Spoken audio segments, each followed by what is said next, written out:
there is a person sitting across from someone who loves them well. Not perfectly, not like a fantasy, not with endless patience or flawless timing, but well enough. The other person listens when the room becomes tense. They return after conflict. They do not use silence as punishment. They do not turn weakness into a weapon. They do not disappear the moment the relationship asks for honesty. This should feel safe, but it does not. Something in the body tightens. Not loudly at first. It begins as a small pressure in the chest, a slight irritation, an urge to look away. The person across the table says something kind, and instead of relief, there is suspicion. The mind begins searching for the hidden flaw.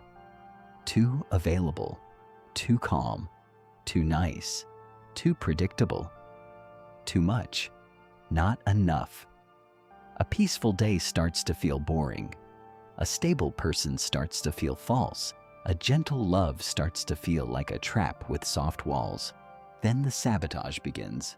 A small disagreement becomes a test. A delayed reply becomes a trial. A moment of closeness becomes too intense, so distance must be created. A person who stayed too long becomes someone to push away before they can change their mind. The relationship was not collapsing, so something inside starts looking for a way to make it collapse. From the outside, this looks irrational. Why would someone destroy the very thing they said they wanted? Why would a person reject tenderness after begging to be chosen? Why would someone finally meet a good partner and then become colder, crueler, more suspicious, more restless, more impossible to love? The answer is darker than simple immaturity. Some people do not reject love because they do not want it. They reject love because their nervous system has learned that real love is more dangerous than familiar loneliness. This is one of the hidden tragedies of attachment wounds. A person can crave closeness and fear it with the same body. They can dream of being chosen, then panic when someone chooses them. They can ask for a safe relationship, then feel strangely dead inside it.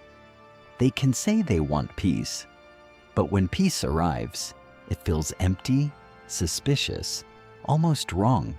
The problem is not always that the relationship is bad. Sometimes the problem is that the relationship is good in a way the body does not recognize. A chaotic childhood does not only teach a person that chaos hurts, it can also teach the body that chaos is where love happens. A distant caregiver does not only teach loneliness, it can teach the body that pursuit is intimacy. An intrusive caregiver does not only teach fear, it can teach the body that closeness means losing oneself. An unpredictable home does not only teach anxiety, it can teach the body that calm is the moment before something breaks. So when love becomes steady, the old system does not always relax, it alarms. John Bowlby did not describe attachment as decoration. He described it as a biological system. A small child moves toward the caregiver because the caregiver means protection. When the child is frightened, hungry, tired, sick, or overwhelmed, the attachment system activates. The child reaches, cries, clings, protests, follows. These are not manipulations. They are survival behaviors. A baby is not trying to be romantic. A baby is trying to stay alive. The first form of love is not candlelight or confession. It is regulation. It is whether the body can call into the world and receive a response. It is whether distress brings someone closer or makes them turn away. It is whether need is welcomed, punished, ignored, mocked, controlled, or used against the child. The earliest relationship teaches a lesson deeper than thought. Is closeness safe? That question does not disappear when the child becomes an adult. It changes costume. It becomes a text message, a voice note, a dinner table, a bedroom, a conflict, a silence, a request for reassurance, a partner's hand on the back of the neck. The adult thinks they are responding to the person in front of them. Often, the body is also responding to the first lessons it ever learned about being dependent on another human being. Bowlby called these hidden maps internal working models. A child builds expectations about the self and others through repeated relational experience. Am I worth coming back to? Do people respond when I am afraid? Does need make me lovable or disgusting? Does closeness calm me or trap me? Does conflict end the bond? Do people stay after seeing the parts of me that are inconvenient? Over time, the map becomes invisible. It no longer feels like a map. It feels like truth. This is why a person can enter a healthy relationship and still behave as if danger is everywhere. The partner replies late, and the body says abandonment. The partner asks for closeness, and the body says imprisonment. The partner remains calm, and the body says false. The partner stays after conflict, and the body says wait for the punishment. The partner loves clearly, and the body says something is wrong. The mind may know better. The body reaches for the old map. Mary Ainsworth's strange situation made early attachment strategies visible in a small room. The procedure was simple. A child enters an unfamiliar space with the caregiver. A stranger comes in. The caregiver leaves. The child is left under stress. Then, the caregiver returns. In a few minutes, the attachment system shows itself. Some children are upset when the caregiver leaves, but can be soothed when the caregiver returns. The bond works. Distress meets repair. The caregiver's return changes the body. The child can come back to play because closeness has restored enough safety. Some children become intensely distressed and cannot settle easily when the caregiver returns. They may cling, protest, resist comfort, reach and push away at the same time. The caregiver is back, but the body cannot trust the return. Love feels necessary and unreliable. The child stays activated because relaxing too soon may be dangerous. Some children seem calm and avoid the caregiver when they return. From the outside, they may look independent, but independence can hide a suppressed signal. The child has learned that showing need does not bring comfort or brings discomfort, rejection, or shame. So the body lowers the volume. It still needs. It just stops showing the need where it will not be welcomed. Later, Mary Main and Judith Solomon identified disorganized attachment patterns where the child shows no coherent strategy. The caregiver may be both the source of safety and fear. The child approaches and freezes, moves forward and turns away, collapses, looks disoriented. The body wants protection from the same figure that triggers alarm. These are not labels for dating profiles. They are early strategies for surviving relationship. And strategies do not vanish simply because a person meets someone kind. This is why good love can feel threatening.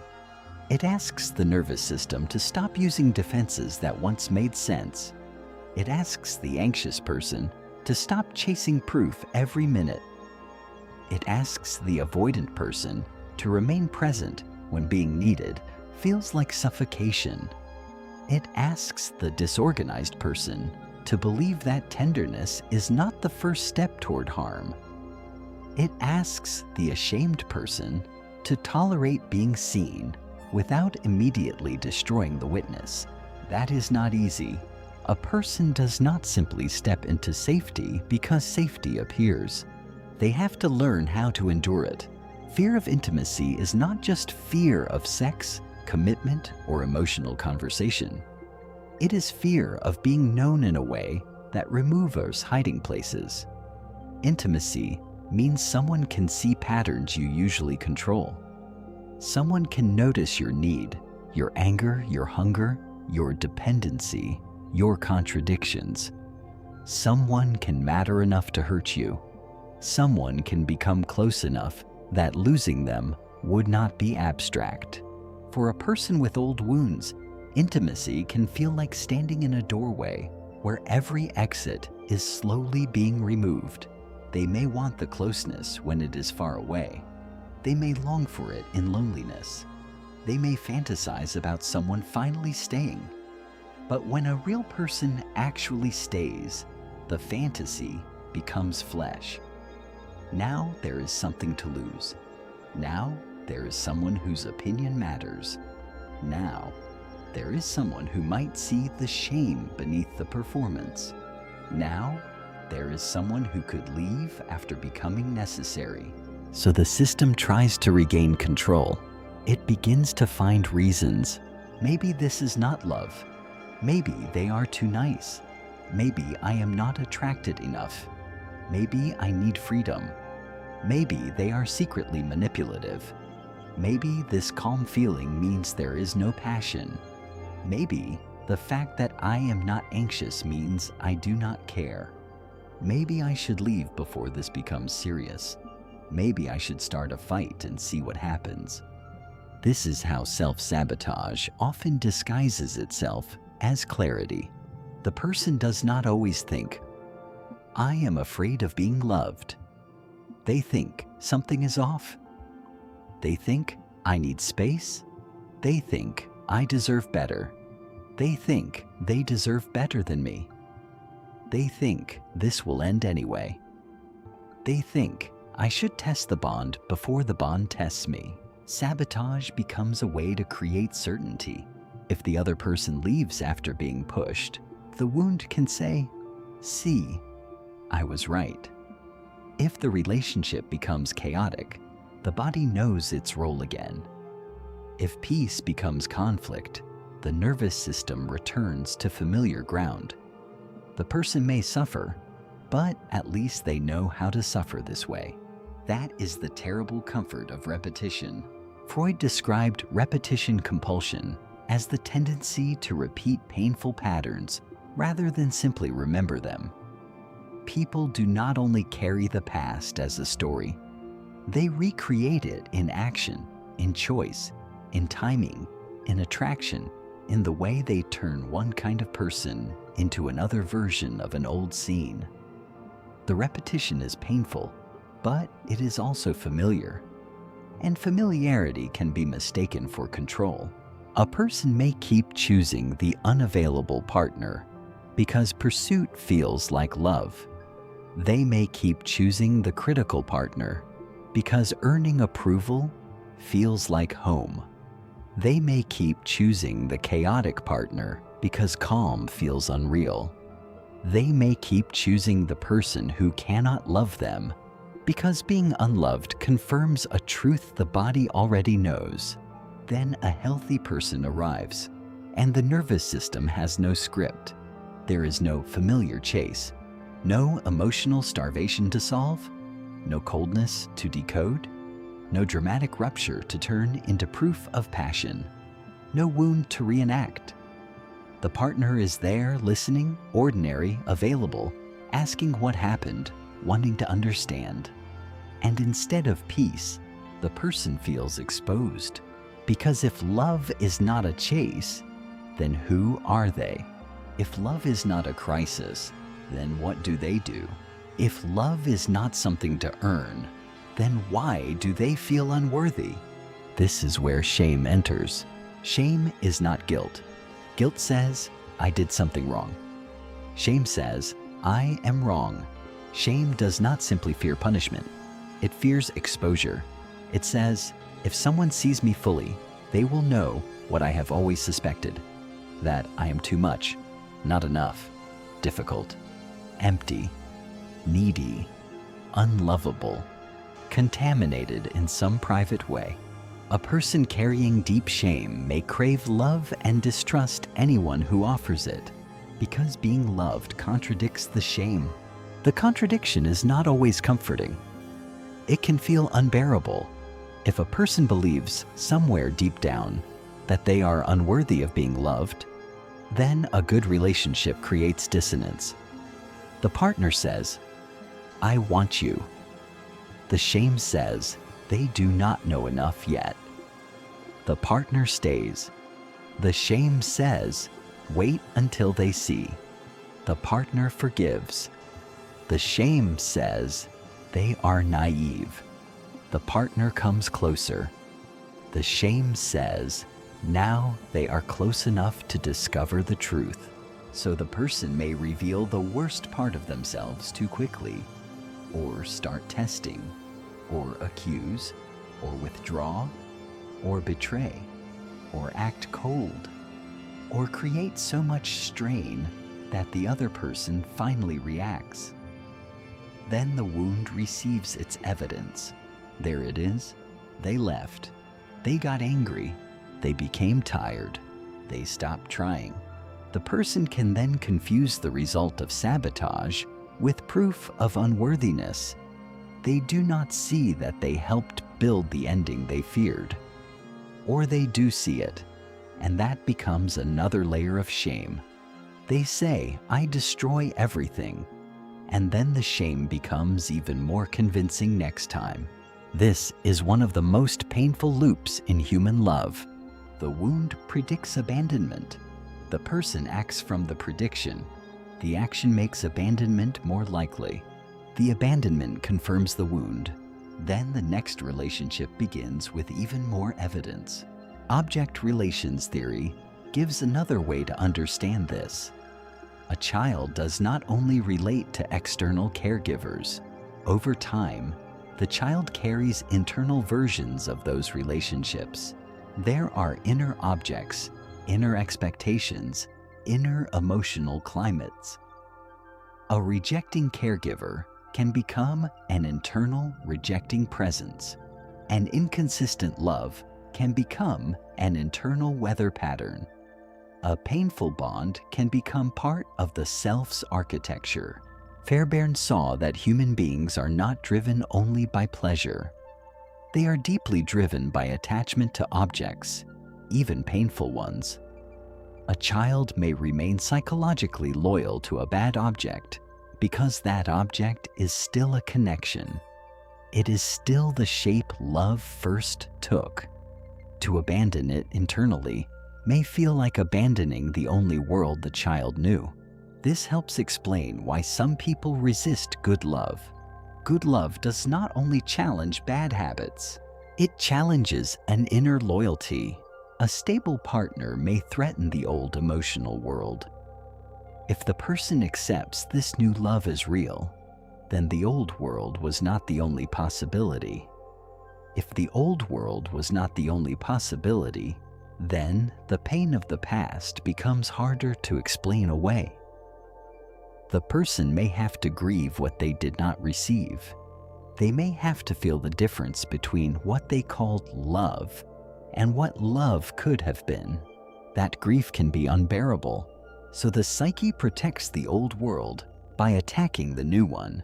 The good partner becomes boring, weak, fake, too needy, not exciting, suspicious, suffocating.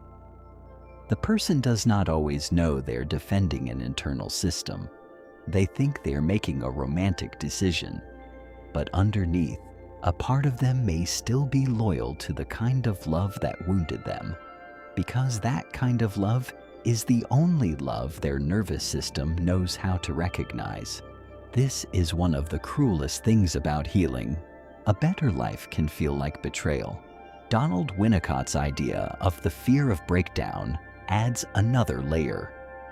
He suggested that what a person fears as a future collapse may be the return of a collapse that has already happened, but was never fully experienced or integrated. In other words, the terror is not only about what might happen, It may be about what already happened before the self was able to feel it completely. In relationships, this can mean a person is not only afraid their partner will leave, they may be afraid of touching the old collapse that abandonment once created. They may not only fear being seen, they may fear the old shame that being seen once activated. They may not only fear intimacy, they may fear the primitive helplessness that intimacy brings back.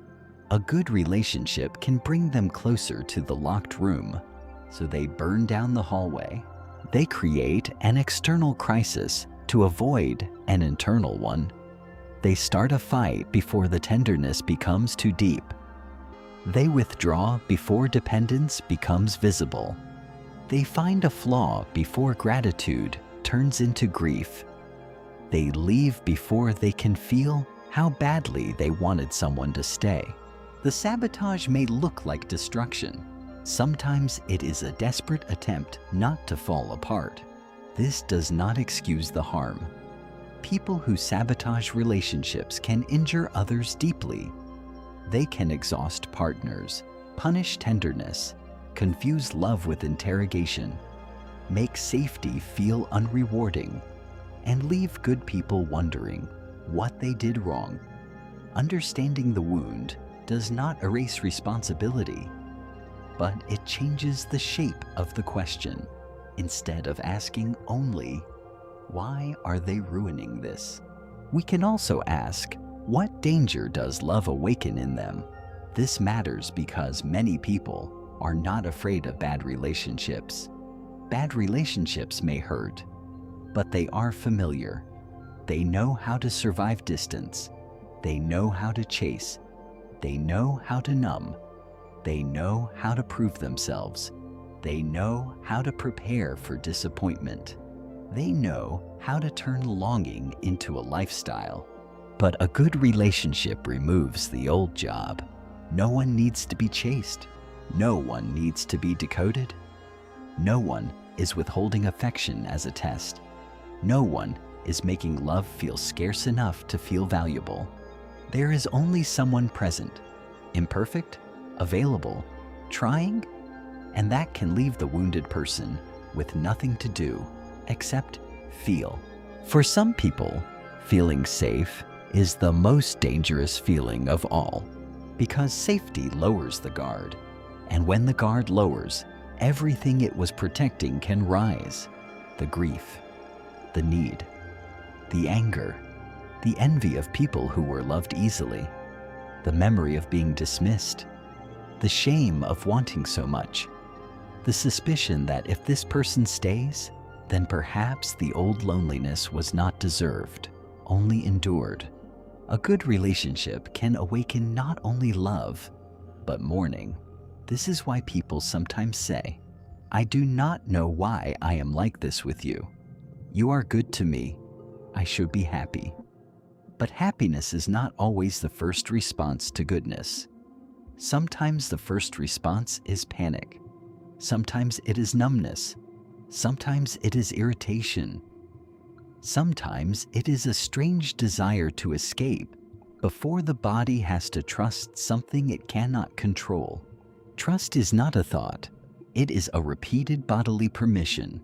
The anxious person may destroy love by demanding that the partner prove love over and over until the partner becomes tired. The avoidant person may destroy love by withholding themselves until the partner stops reaching. The disorganized person may destroy love by turning the relationship into a battlefield where every tenderness is followed by attack. The ashamed person may destroy love by becoming the version of themselves they believe will eventually be rejected. These patterns often find each other. In the anxious avoidant cycle, one nervous system moves toward closeness to reduce fear, while the other moves away to reduce fear. The more one asks, the more the other retreats. The more the other retreats, the more one panics. Both are trying to regulate. Both feel threatened. Both may believe they are reacting to the other person's unreasonable behavior, but often, each person is touching the oldest alarm in the other. The anxious partner hears distance as abandonment. The avoidant partner hears need as engulfment. So love becomes a machine that manufactures proof for both wounds. One says, "You never stay." The other says, "You never let me breathe." One reaches harder, the other disappears further. By the end, both feel confirmed. The anxious person says, "I knew they would leave." The avoidant person says, "I knew closeness would consume me." Each person exits with more evidence for the wound they brought in. The relationship fails not because there was no love, but because two survival strategies kept mistaking each other for enemies. This is what people rarely understand about destroying good relationships. It is not always a sudden act.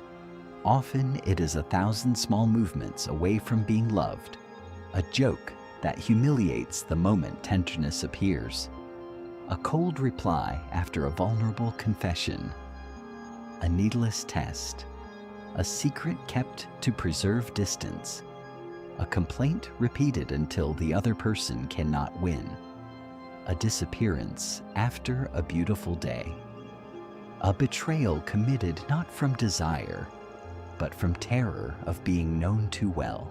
Sabotage often happens just when the relationship becomes real, not when it is shallow, not when it is uncertain, when it starts to matter. That is when the stakes become unbearable. If it is not real, losing it does not mean much.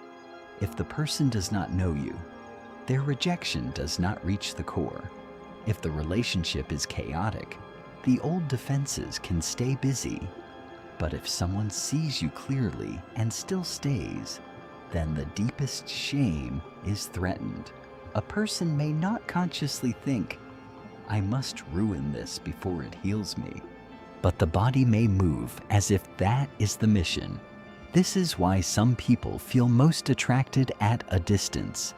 Distance keeps fantasy alive and vulnerability limited. The unavailable person is safe because they cannot fully enter. The almost relationship is safe because it never demands full exposure. The crush is safe because it allows longing without mutual reality. The fantasy partner cannot see the daily self. They cannot witness the shame. A real partner can. That is why real love feels less cinematic and more dangerous. It brings laundry, exhaustion, awkward conversations, bodily presence, recurring conflicts, ordinary needs, repeated negotiations, and the terrifying fact that someone is close enough to be disappointed. A fantasy can preserve the self-image. A relationship will eventually touch the defended places. So some people flee to fantasy and call it depth. They leave stable love because it does not produce the ache they associate with romance. They mistake anxiety for passion, uncertainty for chemistry, and emotional starvation for desire. They do not know that the body can become addicted to the nervous system spikes of unstable love. The high after reconnection, the relief after distance, the intensity of earning warmth from someone inconsistent. Peace feels flat by comparison, but peace may only feel flat because it does not injure the nervous system in a familiar way. This is where the darker existential layer appears. To accept good love, a person may have to give up an identity built around not being loved. That sounds simple from the outside, but it is not. If a person has organized their life around being abandoned, misunderstood, unwanted, too much, not enough, or impossible to keep, then being loved does not only heal that story, it threatens to dissolve it. And who is a person without the wound that explained them?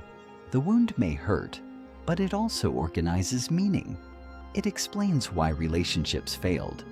It explains why hope is dangerous.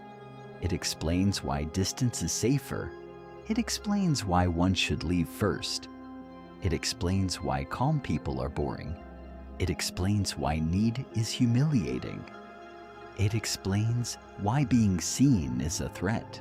A good relationship introduces a terrible possibility. Maybe the old story is not the whole truth. That possibility can be freeing. It can also be terrifying, because if the old story is not the whole truth, then the person may have to stop living as its prisoner. They may have to risk behaving differently before the body feels ready. They may have to receive love without converting it into a test. They may have to stop punishing the person in front of them for wounds they did not create. They may have to admit that the defenses are now causing the danger they were built to prevent. This is where responsibility begins, not blame. Responsibility. Blame says, "This is your fault." Responsibility says, "This is now in your hands." The wound may not be your fault. The first map may not be your fault. The fear may have been learned honestly. The body may be trying to protect you with the only strategy it knew. But the partner in front of you is not required to bleed forever because someone else taught your nervous system danger. That sentence is hard. It should be hard. Compassion without responsibility becomes permission to repeat harm. Responsibility without compassion becomes shame. A person who destroys good relationships needs both. They need to understand why love feels dangerous. They also need to notice when they are making love dangerous for someone else. The first sign of change is often not peace. It is a pause before sending the punishing message, a pause before disappearing, a pause before calling boredom what might be safety, a pause before deciding that one flaw proves the whole bond is false, a pause before turning fear into accusation, a pause before making the other person audition again for a role they already accepted. In that pause, the old map becomes visible. The person can say, "This feels like a trap," but maybe closeness is not the same as control. This feels like abandonment, but maybe silence is not the same as leaving. This feels boring, but maybe my body is not used to calm. This feels humiliating, but maybe being known is not the same as being destroyed. That does not fix everything, but it interrupts the machinery. Some people believe healing means finding someone who never triggers them. That person does not exist. Any real intimacy will eventually touch the wound. A partner can be gentle, but not perfectly. Stable, but not constantly available. Loving, but not mind-reading. Patient, but not without limits. The point is not to find someone who never awakens fear. The point is to learn what to do when fear wakes up. A good relationship does not remove every defense. It gives you a place to notice them before they take over. But even that requires the other person to be human. The wounded person must let the good partner be imperfect without turning imperfection into proof of danger. This is often the hardest part. The fantasy of safe love imagines a person who never disappoints, never withdraws, never misunderstands, never gets tired, never needs space, never has their own wounds. But that person would not be a partner. They would be a sedative. Real love is not sedation. It is contact. And contact always includes friction. This is why the goal is not to never feel fear in love. The goal is to stop mistaking fear for prophecy. The body may say, run. It may say, test them. It may say, become cold. It may say, ruin it now while you still control the ending. But a feeling is not always a command. Sometimes a feeling is an old alarm ringing in a new house. The house may still need inspection, but it may not be burning. This distinction matters. Not every relationship should be saved. Not every person who seems good is safe. Some calm people are emotionally absent. Some stable people are controlling in quiet ways. Some kind people still cannot love honestly. The wounded body can overreact, but it can also notice real danger. Healing does not mean ignoring instincts. It means learning to tell the difference between present evidence and historical terror. That difference is difficult. It may take therapy, honest friendships, repeated repair, solitude without self-punishment, and relationships where truth can be spoken before sabotage becomes the only language. It may take learning to say, "I am scared and want to push you away," instead of simply pushing. It may take saying, "Closeness makes me want to disappear," instead of vanishing. It may take saying, "I am reading your silence as abandonment, but I know I may be in an old story." This kind of honesty is not romantic in the ordinary sense. It is better than romantic. It is brave, because the person is no longer making the partner guess which ghost entered the room. They are naming the ghost. They are taking back some authorship over the pattern. They are no longer treating the old wound as the unquestioned narrator of reality. Still, no one does this perfectly. People will repeat. They will panic. They will shut down. They will say the wrong thing. They will test when they meant to trust. They will leave and regret it. They will stay and punish.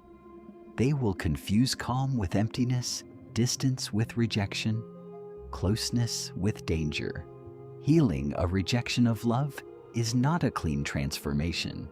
It is often a long humiliation. The humiliation of realizing you were protected by habits that now harm you. The humiliation of seeing that you asked for love and then made it unsafe to give.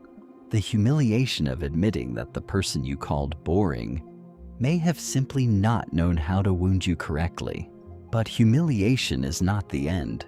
Sometimes it is the doorway out of the performance. Because if you can bear seeing the sabotage, you are no longer fully possessed by it. If you can name the fear before acting it out, the fear becomes less godlike. If you can let a good person be good without forcing them to prove it through suffering, then love becomes something other than a trial. Return to the table. The person across from you is still there. They are not perfect. They have their own wounds, their own limits, their own blind spots, their own old maps. They may not save you. They may not even be the right person forever. But in this moment, they are not attacking. They are not leaving. They are not using your softness as evidence against you. And that is precisely why the body does not know what to do. There is no familiar emergency, no chase, no punishment, no coldness to decode, no familiar cruelty to organize yourself around. Just someone looking at you with the steadiness that does not match the story you learned first. The old self wants to disturb the room. The old self wants proof. The old self wants to make the ending happen before the ending can surprise you. But perhaps another possibility opens. Very small, almost unnoticeable. You do not have to perform the old ending immediately. You do not have to turn fear into action in the same second it appears. You do not have to call safety boring just because your body misses the chemistry of danger. You can sit there one moment longer. Not forever, just longer than the wound expected. Maybe that is where a different relationship begins. Not in the grand confession, not in the perfect partner, not in a sudden cure, but in the unbearable second when love feels safe enough to receive and frightening enough to reject, and you choose not to destroy it yet. Some people have to learn how to survive being loved. That sentence sounds strange until you understand that love is not always first experienced as warmth. Sometimes love first arrives as inconsistency, intrusion, absence, shame, control, hunger, or fear. Then later, when a better love arrives, the body does not say, "Finally." It says, "What is this? Where is the danger? What role do I play? How do I protect myself from something that is not attacking me?" Perhaps this is why some people destroy every good relationship they have. Not because they are heartless, not because they are impossible, not because they secretly want to suffer, but because good love asks them to lay down weapons they once needed to survive. And perhaps the most frightening part is not that they do not recognize love. It is that they recognize it. And being loved for real is the first thing that leaves them with no familiar way to defend themselves.